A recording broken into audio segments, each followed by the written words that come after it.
이번 시간에는 배치 다이어그램에 대해서 공부하도록 하겠습니다. 배치 다이어그램은 어떤 것을 표현하느냐, 그 표현과 용도, 모델링은 재고 조회라는 것을 가지고 배치 다이어그램을 어떻게 그리는지 그거에 대해서 학습하도록 하겠습니다.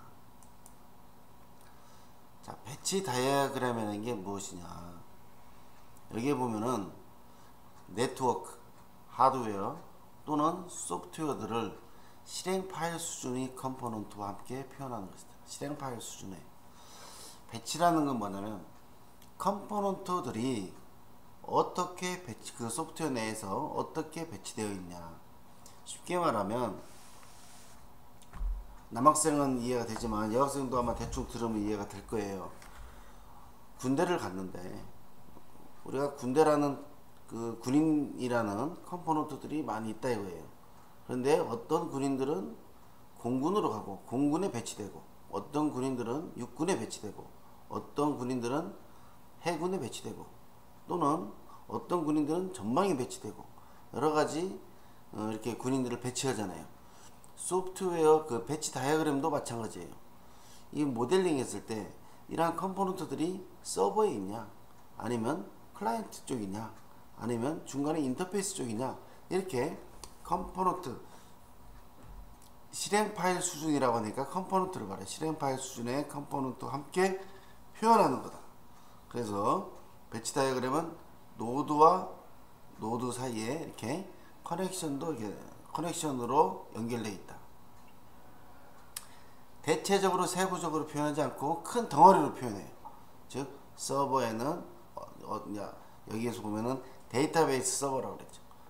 데이터베이스 오라클이라는 서버에는 이렇게 모바일 서버, 윈도우 서버라는 걸로 노드가 되어 있고, 여기는 모니터링 서버, 여기는 프린트 서버, 여기는 웹 서버, 유닉스, 이런 거를 총 데이터베이스 서버 오라클과 연결되어 있다. 뭘로? TCP/IP로 연결되어 있다. 이렇게 해서 이 안에는 물론 이 안에는 컴포넌트들이 들어 있어요. 그래서 프린터 서버나 웹 서버나 모니터링 서버나 모바일 서버가 오라클이라는 노드에 연결되어 있어서 나타난다. 그러면 우리가 배치 다이어그램은 어떤 세부적인 내용이 아니라 컴포넌트들로 그룹을 져서 이게 모바일 서버에 있는 거냐, 모니터링 서버에 있는 거냐, 프린터 서버에 있는 거냐, 웹 서버에 이렇게 알 수가 있구나. 그래서 그러한 전체적인 그림을 그리는 거예요. 그래서 아까 제가 예를 들었지만 군대들이 육군에 있냐, 공군에 있냐, 해군에 있냐, 또는 이걸 사단별로 나눌 수도 있고 전방부대에 있고 후방부대에 있고 나눌 수가 있잖아요. 어떻게 소프트웨어 컴포넌트로 단위로 개발해서 어떻게 배치를 하느냐. 그래서 전체적인 내용을 보는 것이 바로 배치 다이어그램이에요.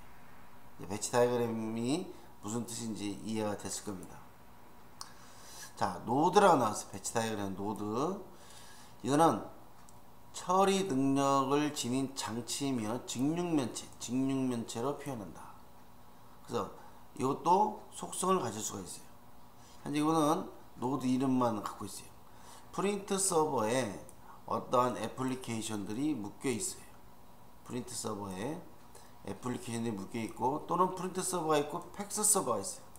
이 프린트 서버와 팩스 서버에 다양한 애플리케이션 컴포넌트들이 여러가지, 이 애플리케이션 안에 여러가지 컴포넌트들이 들어있는 거예요.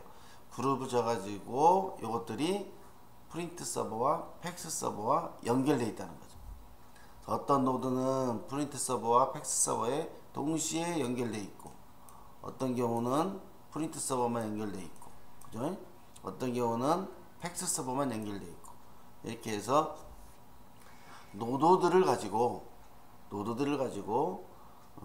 표현하는 거예요. 그래서 이러한 노드를 직육면체로 표현하고, 이러한 노드들로 구성된 전체적인 다이어그램을 배치 다이어그램이다 그래요. 그래서 이 배치 다이어그램을 또 이렇게 표현할 수도 있어요. 프로세서라고 해서 웹 서버, 이 안에 속성은 OS는 유닉스고 네트워크는 TCP/IP다. 그 다음에 실행 파일은 웹 app.exe다. 이렇게 해도 자세하게 써줄 수도 있어요. 그래서 이와 같은 배치 다이어그램을 그리는 방법에 대해서 설명을 드렸습니다. 커넥션, 연결, 커넥션. 노드와 노드 사이를 연결하며 이 커넥션은 무슨 방식? 통신. 어떤 통신 방식으로 연결하냐, 노드와 노드가. 프린트 서버와 애플리케이션 서버는 TCP/IP로 연결이 된다. 그 다음에 애플리케이션 서버와 웹 서버는 RPC로 연결되어 있고, 또는 웹 서버는 인터넷이라는 노드와 랜이라는 노드를 HTTP로 연결되어 있다. 이렇게 이 노드 사이의 연결은 통신 방식이죠. 그죠? 통신 방식으로 서로 노드들이 연결되어 있어요.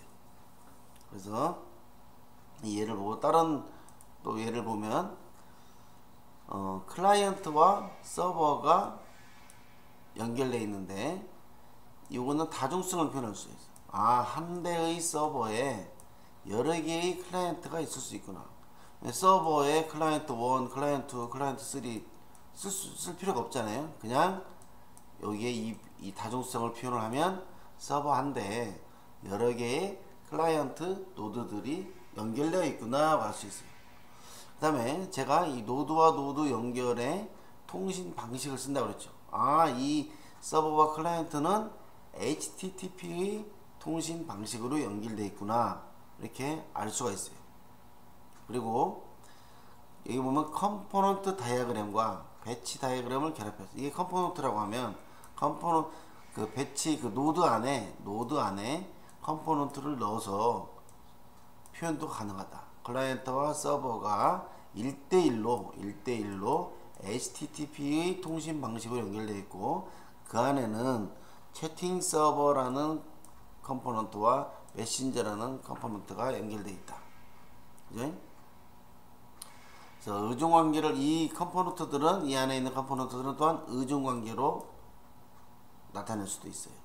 그래서 이렇게 표현을 할 수가 있습니다. 그래서 배치 다이어그램 목적은 무엇이냐? 다른 다이어그램과 달리 하드웨어 자원을 명시적으로 정의하는 용도로 작성한다. 그래서 이러한 실행 컴포넌트들을 분산 하드웨어 자원에 배치해서 원하는 성능과 효율을 낼 수 있도록 정의하기 위해서 배치 다이어그램 작성합니다. 그래서 배치 다이어그램은 하드웨어 자원 간의 연결이 있고, 이 연결은 어떠한 성능을 지닌 연결인지 정의를 해주는 게 배치 다이어그램입니다. 그러면 재고조회라는 모델링을 한번 해봅시다. 재고조회는 노드가 클라이언트, 서치 서버, 데이터베이스 3개로 구성되어 있어요.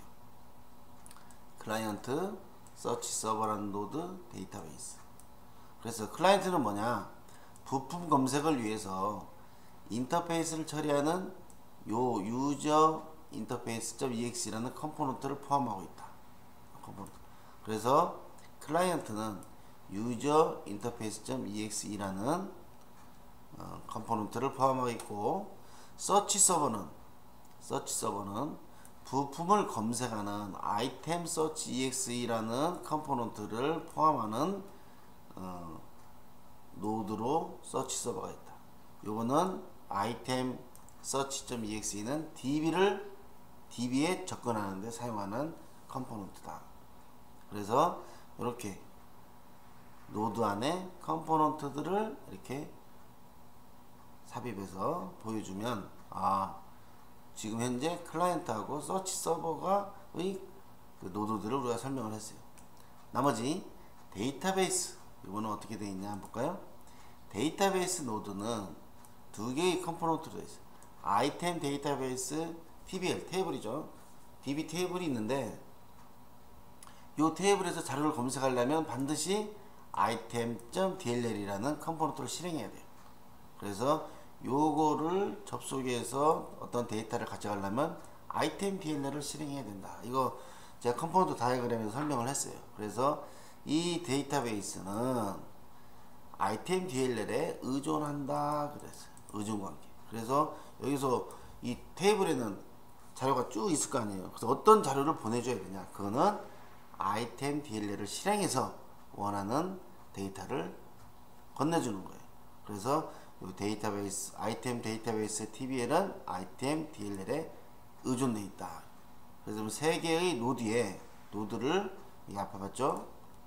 클라이언트라는 노드, 서치 서버라는 노드, 그 안에 어떠한 컴포넌트가 있고, 세 번째 데이터베이스라는 노드는 두 개의 컴포넌트가 있는데 이거는 의존관계에 있다. 이렇게 해서 노드들을 설계를 했습니다. 그 다음에 커넥션을 만들어야겠죠. 노드들 사이에. 그럼 어떻게 만드냐 볼까요? 이거는 서치 서버에 다수의 클라이언트가 있다. 그러면 이게 무한대죠. 여러 개, 한 대의 서버에 여러 개의 클라이언트들이 있고, 이 연결은 뭘로 되어 있어요? 무선 랜으로 연결되어 있다. 통신 방식이죠. 연결돼서 커넥션을 만들었어요. 서치 서버는 데이터베이스에 랜으로 연결되어 있다. 그래서 이렇게 연결을 시켜놨어요. 그래서 클라이언트와 서치 서버 그리고 데이터베이스에 각각 연결 방식 1대1로 연결하고 1대4로 연결하고, 통신 방식은 랜하고 무선 랜하고 이렇게 해서 연결을 해 놓았습니다. 그 다음에 이 클라이언트하고 서치 서버를 보면 이 서치 아이템 exe 서치 서버에 유저 인터페이스 exe가 여기에 의존관계에 있다 하면 이렇게 의존관계를 표현할 수가 있어요. 유저 인터페이스 실행할 때는 이 서치 아이템에 있는 거를 실행을 해야 돼요. 실행을 해서 이 유저 인터페이스에서 돌아가요. 이 유저 인터페이스에 있는 거를 실행하려면 서치 아이템을 반드시 실행해야 된다. 그래서 유저 인터페이스는 서치 아이템 서치 exe에 의존한다. 그래서 의존관계로 이 컴포넌트 사이에 의존관계로 만들 수가 있어요. 그래서 이렇게 만든 다음에 서치 서버에 아이템 서치 exe 컴포넌트는 데이터베이스에 있는 아이템 db.database.tbl에 의존관계가 있을 수 있다. db 의존관계. 그래서 요 아이템 서치를 실행하려면 반드시 아이템 데이터베이스를 실행을 해야 되고, 여기서 아니 실행이 아니라 여기에 접근을 해야 된다. 접근해서 여기서 가져오는 데이터로 그 서치를 해야 되는데, 이 가져오는 거는 어디서? 아이템 DLL을 실행시켜서 한다. 그래서 아이템 서치 exe는 아이템 데이터베이스에 의존하고, 아이템 데이터베이스에서 데이터를 주려고 하는데 그냥 못 주잖아요. 테이블이니까. 이 테이블에서 어떤 데이터를 골라서 주려면 아이템 DLL을 실행을 해야 된다. 그래서 아이템 DLL을 실행을 해서 그 나온 결과를 서치 서버로 전달해 주는 거예요. 그래서 이렇게 의존관계를 만들 수가 있어요.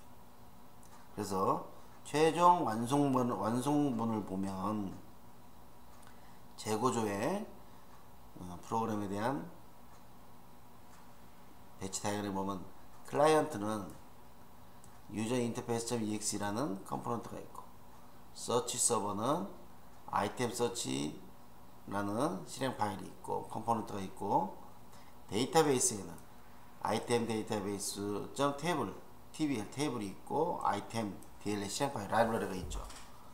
그러면 요 세 개의 노드에서 서치와 클라이언트는 1대4 관계를 맺고, 이 노드들 사이는 무선 랜으로 연결되어 있고, 서치 서버와 데이터베이스는 1대1로 랜으로 커넥션이 되어 있다 알고 있고, 유저 인터페이스.exe를 실행하려면 반드시 아이템 서치 exe를 활용해서 실행해야 된다.